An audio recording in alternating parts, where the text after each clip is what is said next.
नमस्कार दोस्तों, आप सभी का स्टडी IQ अकेडमी में स्वागत है। आज आपके लिए यहाँ पर मैं जो है पिछले साल का 18 नंबर का पेपर लेकर के आ गया हूँ। सभी विद्यार्थी जुड़ जाइए, शाम के 6 बज चुके हैं, आपकी क्लास लाइव हो चुकी है। फटाफट से सभी जुड़ जाइएगा और इस वीडियो को ज़्यादा से ज़्यादा शेयर करेंगे आप सभी, ठीक है। जैसा कि आप रोज़ाना शेयर करते हो, आज भी शेयर करना, जो नहीं करते हैं वो भी शेयर करना, ठीक है। फटाफट से चलिएगा। आज का पहला प्रश्न, खोदरीबा क्षेत्र के लिए प्रसिद्ध है। तो खोदरीबा किसके लिए प्रसिद्ध है, और यह भी बताना है खोदरीबा है कहां पर। खोदरीबा दोस्तों तांबे की खानों के लिए प्रसिद्ध है। किसके लिए? खोदरीबा क्षेत्र तांबे की खानों के लिए प्रसिद्ध है। ये अलवर जिले में, कहां पर है? अलवर जिले में। तांबे के उत्पादन की दृष्टि से राजस्थान देश में द्वितीय स्थान पर है। कौन से स्थान पर? सेकंड स्थान पर है मित्रों, याद रख लेना। भंडार की दृष्टि से प्रथम, ये तो उत्पादन की दृष्टि से तो कौन सा है? सेकंड है। परंतु यदि भंडारण देखा जाए राजस्थान में तो ये फर्स्ट स्थान पर है। दोनों बातें आपको याद रखनी है कि भंडारण तो है फर्स्ट स्थान पर, उत्पादन किया जाता है सेकंड स्थान पर, ठीक है ना। आगे बात समझ में? बहुत अच्छा। खोदरीबा अलवर में है, याद रख लेना, तांबे की खान है। अगला प्रश्न, नाथरा की पाल किस धात्विक खनिज का भंडार है? नाथरा की पाल सभी को पता है, और कहाँ पर है ये भी पता होगा सभी को। लोहा की है। किसकी है? लोहा की है। नाथरा की पाल लोहे की खान है, जो कि उदयपुर में है। कहाँ पर है दोस्तों? ये उदयपुर में है, याद रख लेना, उदयपुर जिले में, जिसमें लोहे के भंडार पाए जाते हैं। राजस्थान में मुख्यतः हेमेटाइट और लिमोनाइट किस्म का लोहा एक्स प्राप्त होता है। किस किस प्रकार का? एक तो हेमेटाइट और एक लिमोनाइट। कौन सा? लिमोनाइट और हेमेटाइट जो है राजस्थान में अधिकतर प्राप्त होता है। नाथरा की पाल उदयपुर में लोहे की खनिज है। अगला प्रश्न, निम्न में से कौन सी एक प्रजाति बेड़ की नहीं है? तो बेड़ की प्रजाति कौन सी नहीं है? तो नाचना। ये नाचना किसकी है? तो फिर मित्रों ये ऊंट की है। किसकी है? ऊंट। ऊंट नाचता है, पता है ना, तो नाचना ऊंट की हो गई। तो ये मगरा, मालपुरी, बागड़ी, ये सब किसकी है? ये है दोस्तों बेड़ की। ये जो नाचना है ये मुख्यतः कहाँ पाई जाती है? जैसलमेर में। इसमें भार वहन की क्षमता अधिक होती है। राज्य का ऊँटों की दृष्टि से देश भर में प्रथम स्थान है। तो अपने राजस्थान का क्या स्थान है? प्रथम स्थान है देश में। यहाँ कौन कौन सी भेड़ पाई जाती है? मगरा, मालपुरी, बागड़ी के अलावा चोकला, सोनाड़ी, नाली, पुंगल आदि। सबसे इम्पोर्टेंट मैं बता दूं आपको, जो मैंने अभी बोला था ना एक नाम, चोकला। ये चोकला बार बार में पूछी जाती है शेखावाटी क्षेत्र में, ठीक है ना। ये याद कर लेना, चोकलावाटी किसकी नस्ल है, बार बार में आता है मित्रों। और तो आए या ना आए, ये याद रहना जरूरी है, बेड़ की है।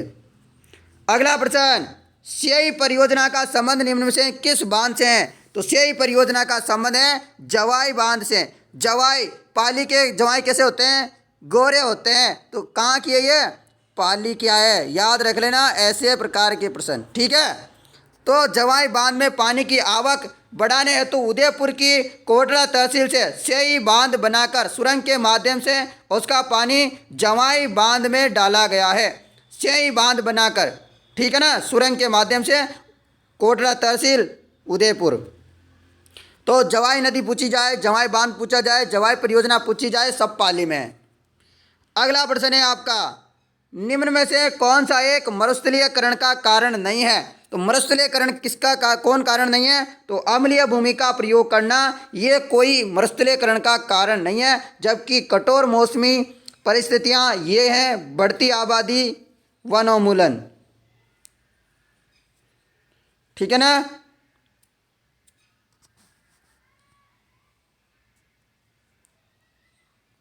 चलिएगा, अगला प्रश्न है आपके लिए, क्या है मित्रों? निम्नलिखित में से कौन सा पठार माउंट आबू पर्वत स्थल से 8 किलोमीटर दूर गुरु शिखर चोटी के नीचे स्थित है?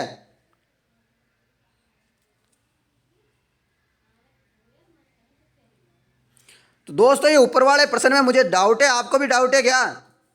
बुक में तो दे रखा है अम्लीय भूमि का प्रयोग, परंतु यहाँ पर सबसे बड़ी समस्या है बढ़ती आबादी। तो आबादी बढ़ेगी तो इससे मरुस्थलीकरण क्यों होगा? ये सोचो एक बार, नहीं होगा ना। नहीं होगा ना, जनसंख्या बढ़ेगी तो क्या मरुस्थलीकरण बढ़ेगा क्या? बिल्कुल नहीं बढ़ेगा। तो मेरे अनुसार बिल्कुल 100% लगता है मुझे ऑप्शन सी सही है। ठीक है, इसे लगा लेना, 100% सही है ये। मिसप्रिंटिंग हो जाती है दोस्तों बुक वगैरह में, कोई बात नहीं है, आप इसका ध्यान रखना। अगला प्रश्न है, निम्न में से कौन सा पठार माउंट आबू पर्वत स्थल से 8 किलोमीटर दूर गुरु शिखर चोटी के नीचे स्थित है? कौन सा है, बताओ फटाफट से।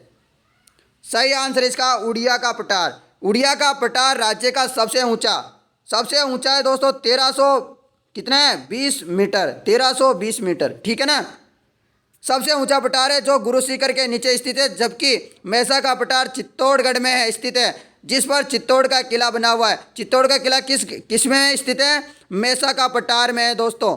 बोराट का पठार कहाँ है? उदयपुर के उत्तर पश्चिम में गोगुंदा व कुंभलगढ़ के बीच में स्थित है। दक्कन का पठार महाराष्ट्र करना में, तेलंगाना आंध्र प्रदेश में स्थित है। कौन सा? दक्कन का पठार। तो ये से आप याद रख लेना। अगला प्रश्न है आपके लिए मित्रों, राजस्थान में पश्चिमी विक्षोभ चक्रवातों को क्या कहते हैं? तो पश्चिमी विक्षोभ की जो चक्रवात आते हैं तो उसे क्या कहते हैं? तो दोस्तों सभी को पता है पश्चिमी विक्षोभ से जो है सर्दी में बारिश होती है, जो सर्दी में बारिश होती है तो उसे क्या कहते हैं? तो मावठ कहते हैं। राजस्थान में शीतकालीन में मुख्यतः यानी कि जनवरी में, अभी पड़ी थी ना, पता है ना, दिसंबर के लास्ट में जनवरी के ऐसे आसपास अभी पड़े थे, ओले वगैरह आए, देखा था, बारिश पड़ी थी, तो उसे माउंट कहते हैं। विक्षोभ से होने वाली जो है माउंट कहते हैं। इसे गोल्डन ड्रॉप के नाम से भी जाना जाता है। आपको पूछ ले जाए तो इसे यहाँ पर गोल्डन ड्रॉप के नाम से जाना जाती है। ये किसके लिए फ़ायदेमंद होती है? तो ये फ़ायदेमंद होती है गेहूँ के लिए। अभी जो चीज़ें हो रखी है ना, गेहूँ, जो आपके जौ वगैरह, सरसों, इनके लिए क्या है, गोल्डन ट्रिप सबसे ज़्यादा जो फ़ायदा होता है वो गेहूँ को होता है। ठीक है ना, बहुत अच्छा। अगला प्रश्न है आपका, राजस्थान का कल्प वृक्ष किसे कहा जाता है? तो राजस्थान का कल्प वृक्ष सभी को पता है, कोई ऐसा विद्यार्थी नहीं है जिसको पता नहीं होगा। राजस्थान का गौरव, राजस्थान का राज्य वृक्ष सब क्या है? खेजड़ी। खेजड़ी को राजस्थान का कल्प वृक्ष, पश्चिम का कल्प वृक्ष, राजस्थान का गौरव और राज्य वृक्ष कब घोषित किया गया था? इसे राज्य वृक्ष 1983 में। ठीक है, आदि नामों से जाना जाता है। इसका वैज्ञानिक नाम क्या है? तो इसका वैज्ञानिक नाम क्या है खेजड़ी का? प्रोसोपिस सिनेरिया। क्या है? प्रोसोपिस सिनेरिया। गोगा जी का जो थान होता है ना मित्रों, वो खेजड़ी के नीचे होता है। मतलब गांव गांव खेजड़ी, गांव गांव गोगा। तो ऐसे आप समझ सकते हो, गोगा जी का थान होता है दोस्तों इसी के नीचे, और वहाँ पर पूजा की जाती है। खेजड़ी की पूजा किस दिन करते हैं? विजयदशमी की को जो है खेजड़ी की पूजा की जाती है। किसके दिन? विजयदशमी यानी कि दशहरा के दिन।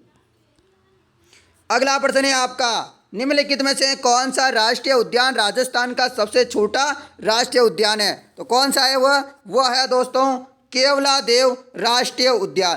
केवलादेव कहाँ पर है दोस्तों? केवलादेव तो करौली मत समझ लेना, केवला के नाम से। तो केवला माता, केला देवी माता तो करौली में है, परंतु जो केवलादेव राष्ट्रीय उद्यान है ना, ये आपके भरतपुर में है। कहाँ पर है? भरतपुर में है मित्रों, याद रखने वाला प्रश्न है। केवलादेव राष्ट्रीय उद्यान भरतपुर में है। इसका वर्ग क्षेत्रफल कितना है? 28.73 यानी कि 28.73 किलोमीटर स्क्वायर इसका क्षेत्रफल है, यानी कि सबसे छोटा है ये राजस्थान का। जो राज्य का सबसे छोटा है नेशनल पार्क, इसे 1981 में नेशनल पार्क घोषित किया गया। राज्य में कुल कितने हैं मित्रों? 3 राष्ट्रीय उद्यान हैं। अन्य 2 कौन कौन से हैं पूछा जा सकता है। रणथंभौर राष्ट्रीय उद्यान है, कहाँ पर है? सवाई माधोपुर में, 282.03 किलोमीटर स्क्वायर। ठीक है, स्क्वायर का मतलब होता है एरिया, टोटल एरिया की बात कर रहा हूँ मैं। मुकुंदरा हिल्स कहाँ है?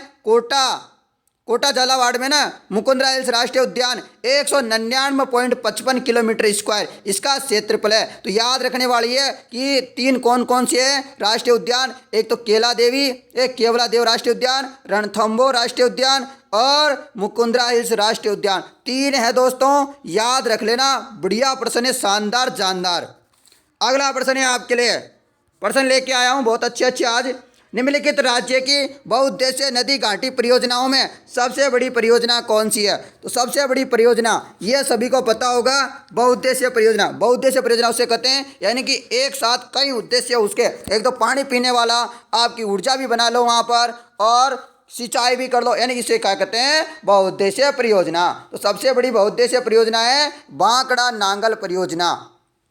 ठीक है। कुल विद्युत क्षमता, इसकी कुल विद्युत क्षमता कितनी है? 1480.3 मेगावाट। ठीक है। समझौता के तहत राजस्थान को कितनी मिलती है? यहाँ पर कितना हिस्सा है दोस्तों बागड़ा नागल परियोजना में? 15.22% हिस्सा है विद्युत व जल दोनों का। किस किस का? विद्युत का यानी कि इलेक्ट्रिसिटी का और वाटर का, दोनों का प्राप्त होता है। इसे राजस्थान को विद्युत व 2.3 लाख हेक्टेयर क्षेत्र में जो है सिंचाई की सुविधा होती है। कितने क्षेत्र में होती है दोस्तों? बागड़ा नांगल से 2.3 हेक्टेयर, किसमें? लाख हेक्टेयर में 2.3 लाख हेक्टेयर में सिंचाई की जाती है, यानी कि 15.22% याद रख लेना, और ज़्यादा याद रखने की जरूरत ना है। निम्न में से कौन सा क्षेत्र राजस्थान में BSHW प्रकार की जलवायु को कोपेन वर्गीकरण के अनुसार दर्शाता है? दोस्तों इसका सही आंसर हो जाएगा आपका क्या? सही आंसर है अरावली के पश्चिम का भाग। क्या हो जाएगा? अरावली के पश्चिम का भाग। कोपेन का जलवायु वर्गीकरण किसके आधार पर था? वनस्पति पर आधारित था। पूछा जा सकता है कोपेन का वर्गीकरण था वनस्पति के आधार पर। ठीक है। BSHW को जो है क्या कहते हैं? अर्ध शुष्क मरुस्थलीय जलवायु। और शुष्क मरुस्थलीय जलवायु किसे कहते हैं? BWHW, इसे क्या कहते हैं? इसे कहते हैं मरुस्थलीय, शुष्क मरुस्थलीय जलवायु। और अर्ध आ जाए तो BSHW। ठीक है, दोनों में डिफरेंस है। और ये BSHW है, इसे जो जोधपुर की तरफ ये क्षेत्र वाला आता है ना, वो यही है। तो इसे स्टेपी वनस्पति पाई जाती है। यहाँ पर क्या पाई जाती है? स्टेपी वनस्पति पाई जाती है, जिसका विस्तार गग्गर बेसिन, शेखावटी, नागौर, लूनी बेसिन में है, जो अरावली के पश्चिमी भाग में स्थित है। तो इतनी सारी बातें आपको इससे पता चल गई है, बढ़िया बात है। रोहतू राजस्थान के जिले का आरक्षित वन्य क्षेत्र है। तो रोहतू कहाँ का है? तो रोहतू है नागौर। राजस्थान सरकार द्वारा क्या है? 11 स्थलों को कंजर्वेशन रिजर्व घोषित किया गया। रोहतू कंजर्वेशन रिजर्व नागौर जिले में है, जिसका क्षेत्रफल कितना है? 0.7286 किलोमीटर स्क्वायर क्षेत्रफल पर विस्तृत है। कब किया गया था दोस्तों इसे घोषित? 29 मई 2012 को संरक्षित क्षेत्र घोषित किया गया था। ठीक है, कंजर्वेशन रिजर्व घोषित किया गया था। याद रखना, रोहतू कौन से जिले में है? नागौर में है। अगला प्रश्न है आपके लिए, अंगुचा गुलाबपुरा खनन क्षेत्र निम्न से खनिजों के किस जोड़े के लिए हैं? तो अंगुचा गुलाबपुरा, फटाफट बताओ। सभी का राइट आंसर है बी, जिंक और लेड। किसके? जिंक यानी कि आपका जस्ता, और पीबी यानी कि लेड यानी कि सीसा। तो ये आपको याद रखना है। अंगुचा तो है जिंक यानी कि जस्ता के लिए, और लेड के लिए कौन है? गुलाबपुरा। ये आपको याद रखना है कि जिंक तो आपका अंगुचा में मिलता है, गुलाबपुरा में क्या मिलता है? लेड, सीसा, पीबी। अगला प्रश्न है आपके लिए, नौहर नगर परियोजना को निम्न में से किस स्रोत से जल मिलता है? तो नौहर नगर, बताओ फटाफट से। सभी का राइट आंसर रावी और व्यास से। नौहर परियोजना को जल की प्राप्ति कहाँ से होती है? रावी व्यास से होती है। अगला प्रश्न है आपका मित्रों, क्या है? राजस्थान राज्य में पानी लेखा परीक्षा का मुख्य उद्देश्य क्या है? राजस्थान राज्य में पानी लेखा परीक्षा का मुख्य उद्देश्य क्या है? इसका उद्देश्य है जल संबंध संरचनाओं की प्रभावोत्पादकता, रखरखाव और सुरक्षा। क्या हो जाएगा? जल संबंध संरचनाओं की प्रभावोत्पादकता, रखरखाव और सुरक्षा। अगला प्रश्न है आपका, अगला प्रश्न क्या है मित्रों? जल्दी करवाता हूँ, समय बहुत ज़्यादा होता जा रहा है। कानड़ देव प्रबंध का लेखक कौन है? कानड़ देव, कल भी बताया था मैंने 9 बजे वाली क्लास में, पद्मनाभ था ना मित्रों। 1512 में पद्मनाभ ने जालोर के अंतिम कौन? सोनगरा चौहान कानड़ देव के बड़े पुत्र वीरम देव को नायक बनाकर कानड़ देव प्रबंध नामक ग्रंथ की रचना की थी। किसने? पद्मनाभ ने की थी 1512 में। मैं कल भी करवाया था प्रश्न, यार ध्यान तो देते नहीं हो आप। फटाफट से इनको क्या है, रोजाना की क्लासें लिया करो। 9 बजे वाली क्लास भी मत छोड़ा करो, ना 6 बजे वाली छोड़ा करो। सब काम की क्लासें हैं, मैं ऐसे बिना काम की कोई क्लास नहीं लेता हूँ। वीर विनोद के अनुसार हल्दीघाटी युद्ध में मुगल सेना की संख्या कितनी थी? ये तो हजारों बार क्वेश्चन करवा दिया है मैंने भी, और आपने और भी जगह पढ़ लिया होगा। 80,000 थी मित्रों, 80,000। कभी राजा श्यामल दास मेवाड़ के महाराजा सज्जन सिंह के समकालीन थे। महाराणा सज्जन सिंह ने उन्हें कभी राजा की उपाधि प्रदान की तथा ब्रिटिश सरकार ने महामहोपाध्याय का व कर्नल इम्पी ने इन्हें केसर ए हिंद की उपाधि दी। श्यामल दास ने वीर विनोद नामक ग्रंथ लिखा। उस ग्रंथ में संपूर्ण मेवाड़ सेना की संख्या 80,000 बताई जाती है। ठीक है, तो मुगल सेना कितनी थी? 80,000। ये तो थी दोस्तों मेवाड़ की। 80,000 जो सेना थी ना, वह किसकी थी? मेवाड़ की थी। मुगल सेना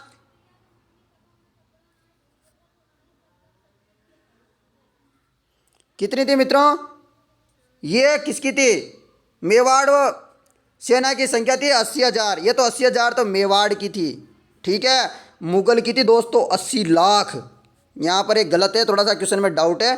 ठीक है, तो यहाँ पर क्वेश्चन में थोड़ा सा मिस्टेक है, तो यहाँ पर याद रखना है 80 लाख थी दोस्तों उनकी।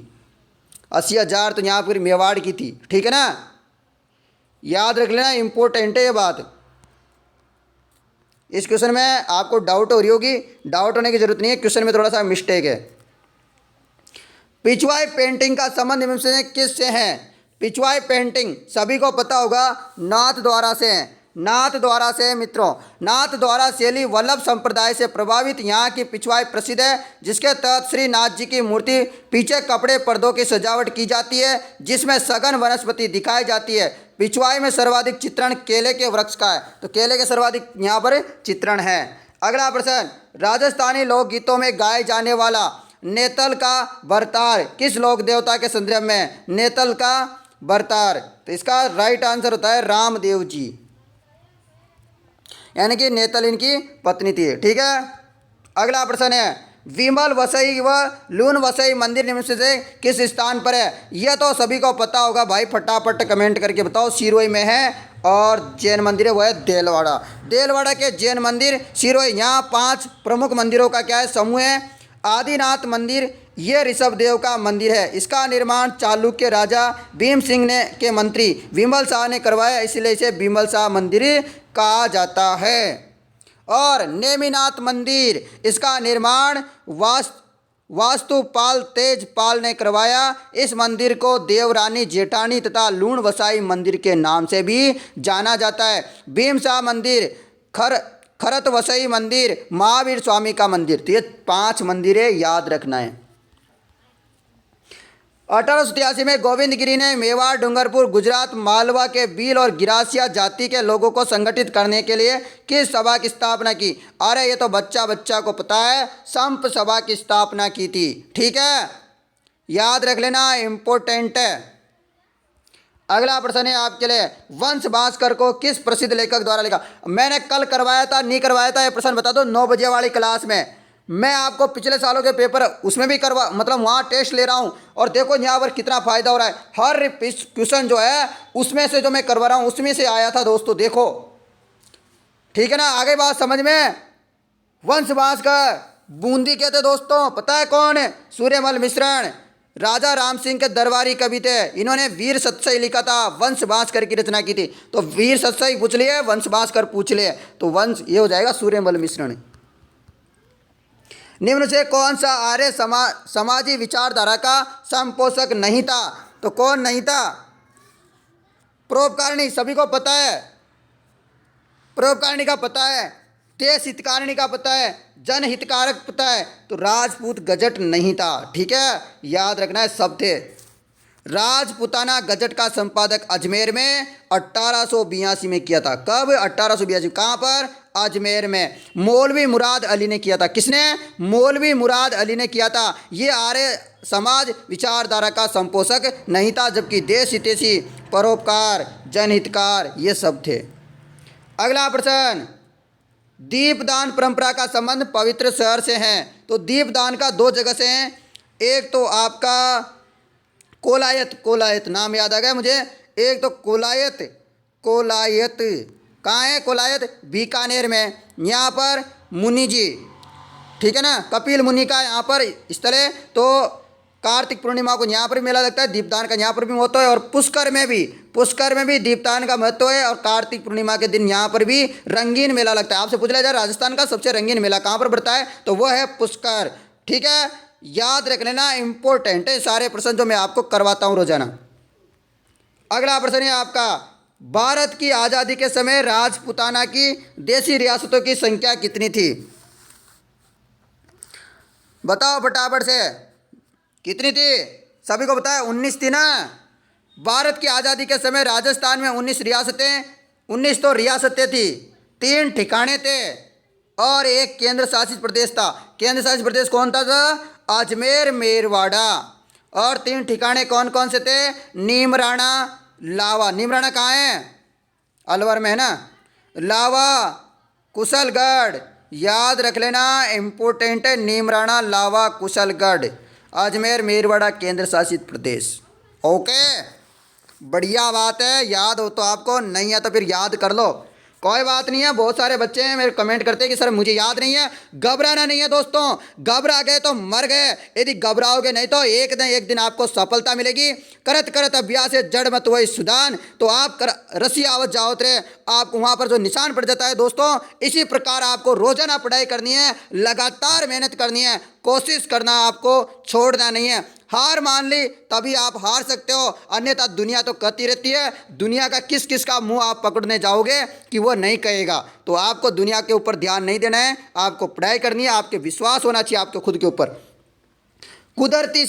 कुदरत सिंह को राजस्थान की किस हस्तकला में योगदान के लिए पद्मश्री पुरस्कार से अलंकृत किया गया?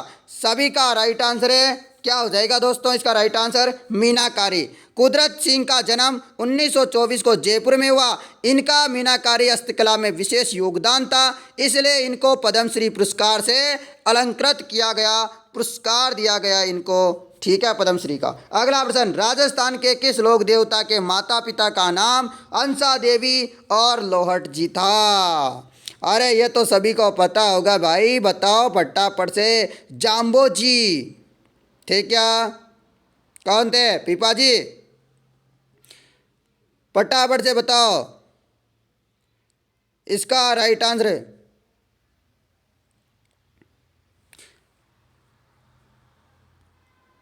तो इसका बिल्कुल राइट आंसर है जाम्बो जी। ठीक है, पीपासर नागौर में 1451 में। कब? जाम्बो जी का जन्म कब हुआ? 1451 में को पवार यानी कि परमार वंशीय राजपूत।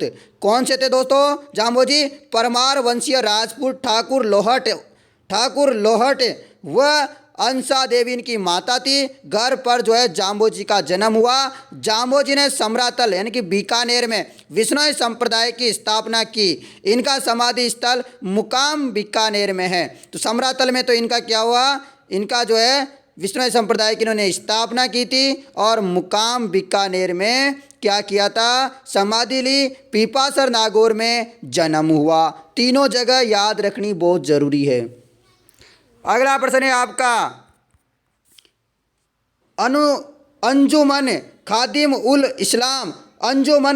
उल इस्लाम की स्थापना निम्न में से किस रियासत में हुई थी? इसका राइट आंसर जोधपुर में। अलवर रियासत यानी कि खालिद में हुई थी।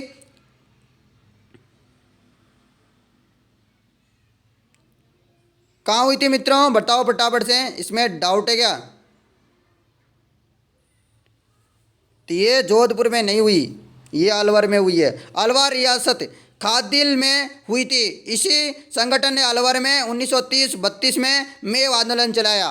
तो मेव जाति सबसे ज़्यादा कहाँ रहती है? वह अलवर भरतपुर में रहती है। और 1930-32 में जो है मेव आंदोलन चलाया यहाँ पर, ये अलवर में। बिल्कुल ठीक है, बुक में इसका आंसर जोधपुर दे रखा है, गलत है बिल्कुल। ठीक है ना, इसका आंसर हो जाएगा अलवर। बहुत अच्छा। अगला प्रश्न है आपका, अतारकिन का दरवाज़ा राजस्थान के निम्न से किस जिले में स्थित है? तो अतारकिन का दरवाज़ा बताओ फटाफट से। नागौर में है दोस्तों। अतारकिन का दरवाज़ा नागौर में स्थित है। हमीदुद्दीन नागौरी की दरगाह और मीठे शाह की दरगाह कहाँ है? हमीदुद्दीन मीठे शाह की दरगाह वो है गागरोन के दुर्ग में। और हमीदुद्दीन नागौरी की दरगाह पूछे तो वो है नागौर की दुर्ग में। ठीक है, नागौर में। ये राजस्थान का दूसरा ख्वाजा यानी कि तारकिन, सुल्तानों का फ़कीर, सन्यासियों का फ़कीर आदि नामों से विख्यात है। कौन? संत हमीदुद्दीन नागौरी। अगला प्रश्न है आपका, रावण हत्ता को निम्न से किससे बजाया जाता है? तो रावण हत्ता को निम्न से किसके द्वारा बजाया जाता है? तो नारियल बनाया जाता है, सॉरी ठीक है, बनाया जाता है, नारियल के द्वारा बनाया जाता है रावण हत्ता को। तो रावण हत्ता राजस्थान का सबसे प्राचीन वाद्य यंत्र है जिसका निर्माण आधे कटे नारियल की कटोरी से होता है, जिसका प्रयोग बोपे द्वारा बापू जी की पढ़ बजाते समय गाते समय किया जाता है।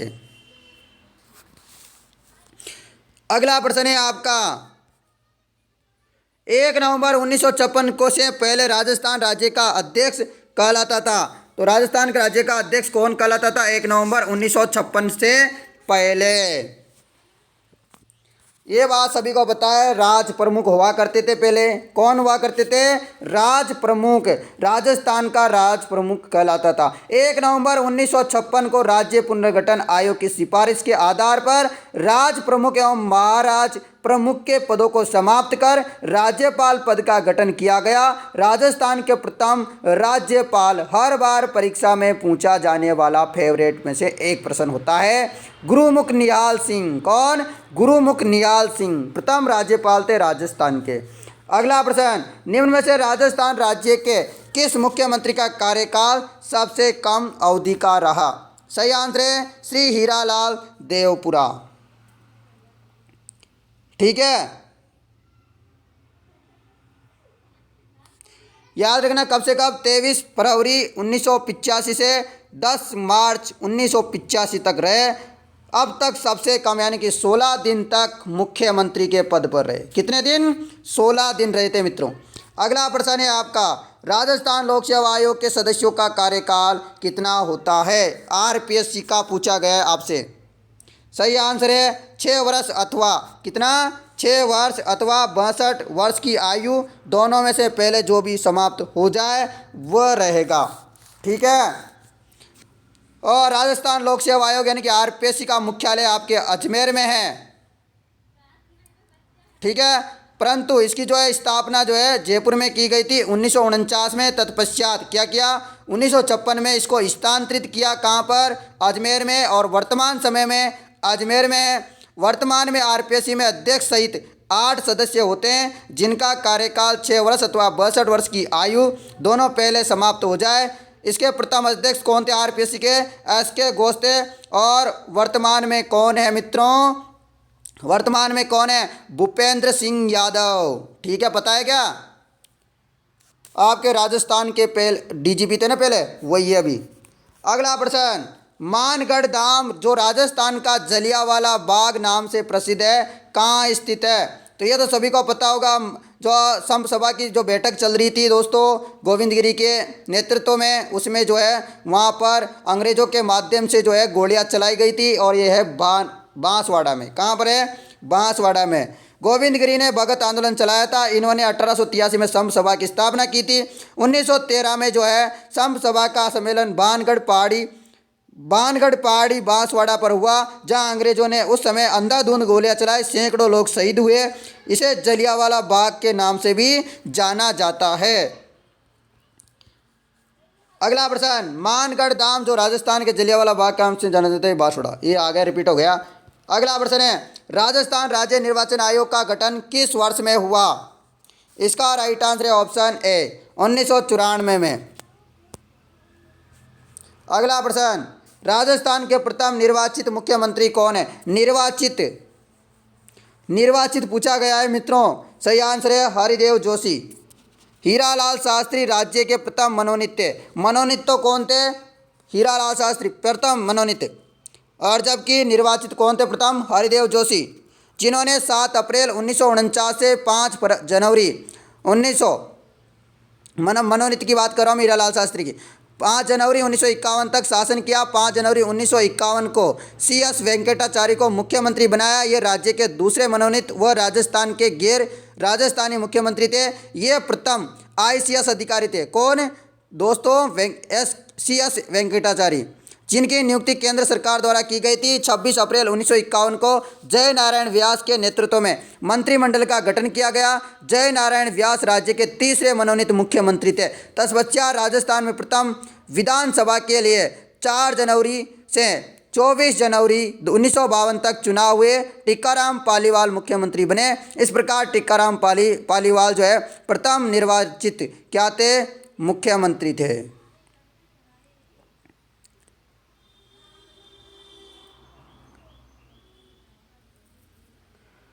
टीकाराम पालीवाल तो नहीं था मित्रों, इस बुक में गलत दे रखा है। मैं आपको 1 मिनट रुक जाइए, मैं देख के बताता हूँ। सॉरी मित्रों, यहाँ पर जो है बुक में गलत आंसर दे रखा है। जो यहाँ पर जो बी दे रखा था ना, मैंने बी बताया था। हीरालाल शास्त्री जो है आपके क्या है, ये निर्वाचित नहीं है। इनको क्या किया गया था, हीरालाल शास्त्री को मनोनीत किया गया था। मनोनीत यानी कि डायरेक्ट चुन लेते हैं, जैसे कि राष्ट्रपति को चुनते हैं ना, ये राष्ट्रपति क्या, राज्यपाल को, राज्यपाल की तरह इनको चुना गया था। उस समय हीरालाल शास्त्री को 7 अप्रैल 1949 को 5 जनवरी 1951 तक जिन्होंने क्या किया था, शासन किया था। हीरालाल शास्त्री प्रथम मनोनीत है, ठीक है। और जो चुनाव हुए थे, चुनाव, ठीक है, मतलब जिनको क्या किया था, निर्वाचित, क्या है, निर्वाचित, निर्वाचित, तो प्रथम निर्वाचित की बात कर रहा हूँ। निर्वाचित है टीकाराम पालीवाल, याद रख लेना, इम्पोर्टेंट है।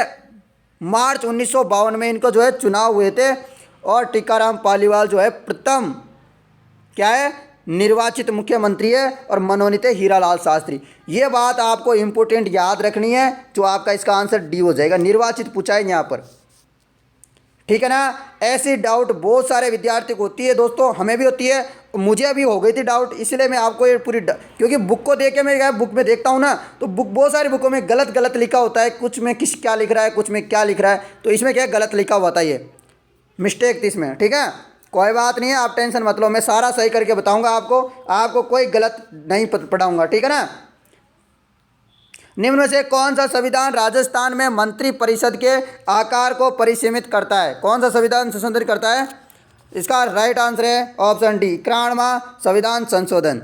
अगला प्रश्न है आपका, जयपुर मेट्रो की शुरुआत कब हुई? जयपुर मेट्रो की शुरुआत कब हुई? तो इसकी शुरुआत हुई थी 2015 में। किसमें? 2015 में। फेज 1 के तहत मानसरोवर से चांदपोल तक, ठीक है। अगला प्रश्न है आपका, पंचायती राज संस्थानों में चुनाव लड़ने के लिए न्यूनतम शैक्षणिक योग्यता तय करने वाला पहला राज्य कौन था? इसका राइट आंसर है बी, राजस्थान। कौन था? राजस्थान था दोस्तों। वापस फिर से हटा दिया गया है पर ये कानून, ठीक है, हटा दिया ना, अब कोई भी लड़ सकता है। HPCL राजस्थान रिफाइनरी लिमिटेड कहाँ स्थित है? कहाँ पर है? तो ये है बाड़मेर में। कहाँ पर है? HPCL राजस्थान रिफाइनरी लिमिटेड स्थानों में, रोजाना बता रहा हूँ इस पर्सन को, पचभद्रा बाड़मेर में की गई है, जिसमें HPCL की और राजस्थान की हिस्सेदारी कितनी है? HPCL की तो है 74%, राजस्थान सरकार की है 26%। खर्चा कितना आएगा इसमें? 43,129 करोड़ रुपये का।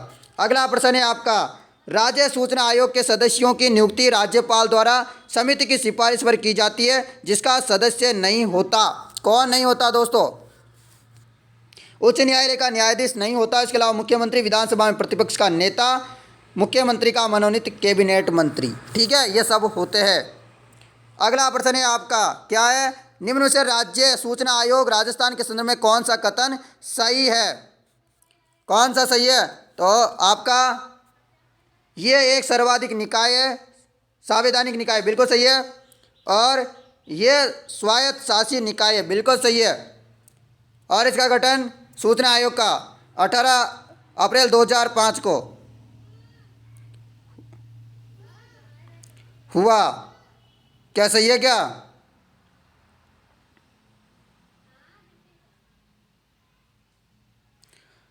है क्या? बताओ फटाफट से।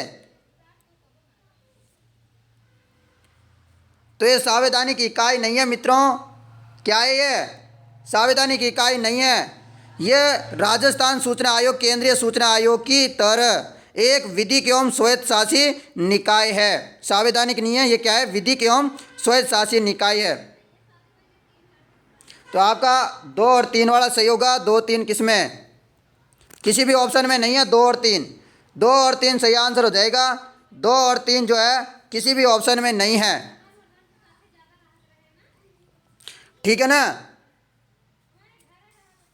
तो यहाँ पर ये बुक में मिस्टेक दे रखी है, गलती है फिर से, क्योंकि बुक में ये वाला आंसर ये क्या कर रखा है, सी ऑप्शन लगा रखा है 1 2। संवैधानिक तो होती नहीं है, सभी को पता है, स्वशासी और विधिक होती है। तो आपका बिल्कुल राइट आंसर हो जाएगा ये 2 और 3 सही है। ठीक है ना, ऑप्शन नहीं है इसमें, ऑप्शन को हटा दो आप। अगला प्रश्न है आपका, ईवीएम मशीन में नोटा बटन का उपयोग पहली बार कौन से विधानसभा चुनाव में किया गया? सही आंसर है 14वां विधानसभा 2013 वाले में। अगला प्रश्न, 1956 में राज्य पुनर्गठन के बाद किस समिति की सिफारिश पर राजस्थान लोक सेवा आयोग को अजमेर स्थानांतरित किया गया? इसका राइट आंसर है बी, सत्यनारायण राव समिति की सिफारिश पर। आरपीएससी को जो है 1949 में पहले जयपुर में स्थापना की थी, परंतु 1956 में क्या किया, अजमेर में ले गए। किसकी सिफारिश? सत्यनारायण राव समिति की। अगला प्रश्न है, सरपंच उप सरपंच की अनुपस्थिति में ग्राम सभा की बैठक की अध्यक्षता कौन करता है? सभी को पता होगा ये तो बात। 45 क्वेश्चन का राइट आंसर है ऑप्शन है ग्राम सभा द्वारा बहुमत उद्देश्य के लिए निर्वाचित व्यक्ति। अगला प्रश्न, निम्न में से किसे बजट के लिए गैर कर राजस्व प्राप्तियों के अंतर्गत शामिल नहीं किया जाता? इसका राइट आंसर फटाफट से कमेंट करके बताओ। इसका राइट आंसर है स्टाम्प एवं रजिस्ट्रेशन फीस को। अगला प्रश्न, यह प्रश्न नहीं आएगा आपके एग्जाम में। राज्य अर्थव्यवस्था के अंतर्गत बिना दोहरी गणना किए हुए एक निश्चित अवधि में उत्पादित समस्त वस्तुओं एवं सेवाओं के मौद्रिक मूल्य को क्या कहते हैं? इसका राइट आंसर है सकल राज्य घरेलू उत्पाद। अगला ये प्रश्न नहीं आएगा। अगला प्रश्न है, बहुत अच्छा है, राजस्थान में स्मार्ट विलेज स्कीम के अंतर्गत स्मार्ट विलेज विकसित करने के लिए कितने गांव चयनित किए जा चुके हैं? ये अब नहीं आएगा, अब तो और ज़्यादा कर लिए। अगला प्रश्न है आपका, क्या है, राजस्थान में शिशु एवं मातृत्व मृत्यु दर कम करने एवं गर्भवती महिलाओं को निःशुल्क स्वास्थ्य एवं अन्य सुविधाएं प्रदान करने के लिए कौन सी योजना प्रारंभ की गई थी? इसका राइट आंसर है डी, मातृ एवं शिशु स्वास्थ्य एवं पोषण दिवस। अगला प्रश्न नहीं आएगा, यह प्रश्न आ सकता है, राजस्थान सरकार के किस विभाग में सार्वजनिक या निजी सहभागिता परियोजनाओं में राज्य सरकार के प्रयासों के साथ समन्वय के लिए नोडल एजेंसी के रूप में सार्वजनिक निजी सहभागिता सेल का गठन किया गया? इसका राइट आंसर है आयोग विभाग के द्वारा। किसके द्वारा? आयोग विभाग। अगला प्रश्न है आपका, ये नहीं आने वाला, ये भी नहीं आएगा, यानी कि आपके मैंने जो है 50+ आज करवाए क्लास में। आज मुझे सारे विद्यार्थी कमेंट करके बताओगे कि आज जो है क्लास आपको कैसी लगी। बहुत सारे प्रश्नों में जो है गलती थी, वो गलतियां मैंने सुधार दिए। आप बहुत सारी बुकों में देखोगे तो ये सारी गलतियां वहां पर भी मिलने वाली है। और दोस्तों, कोई भी टीचर आपको पढ़ाएगा तो सारी गलतियों को रिमूव करके आपको पढ़ाएगा। जैसा कि अभी मैंने जो है पूरी कोशिश आपको करके पढ़ाई है कि बच्चों को कोई गलत सूचना ना मिल जाए, उनको गलत कोई क्वेश्चन ना मिल जाए। इस प्रकार मैंने सारे क्वेश्चन आपको राइट करवाने की पूरी कोशिश की है और मेरी कोशिश जो है सफल होगी और आप में से बहुत सारे विद्यार्थी गवर्नमेंट जॉब लगेंगे। ठीक है, उस दिन मुझे बहुत खुशी होगी कि मेरे जो मैं करवा रहा हूँ आपको, जैसे कला संस्कृति कंप्लीट करवा दी, अभी मैं इतिहास करवा रहा हूँ, इतिहास भी कुछ दिनों में कंप्लीट हो जाएगा। किसमें? मैं वन रक्षक वगैरह के पिछले टेस्ट ले रहा हूँ उधर, और ये प्रीवियस ईयर्स के पेपर करवा रहा हूँ अभी। तो ये सारे मैं सब कुछ काम पूरा कर रहा हूँ। आप सभी लोग बने रहिएगा, रोज़ाना आपको क्लासें मिलती रहेगी, हमारे साथ आपको पूरी सहायता मिलेगी हमारे द्वारा। धन्यवाद मित्रों। मैंने न्यूज़ वगैरह भी बहुत कम कर दी है क्योंकि मैं बच्चों को पढ़ाना चाहता हूँ बहुत अच्छे से। ठीक है ना, कोई आपको फीस नहीं लेगा। बहुत सारे जो है प्लस कोर्स वगैरह बेचते हैं, क्या बेचते हैं, कोई पेड कोर्स बेचता है, ऐसा अपने पास कुछ नहीं है। अपन आपको केवल सिर्फ और सिर्फ यूट्यूब चैनल के माध्यम से पढ़ाते हैं। धन्यवाद।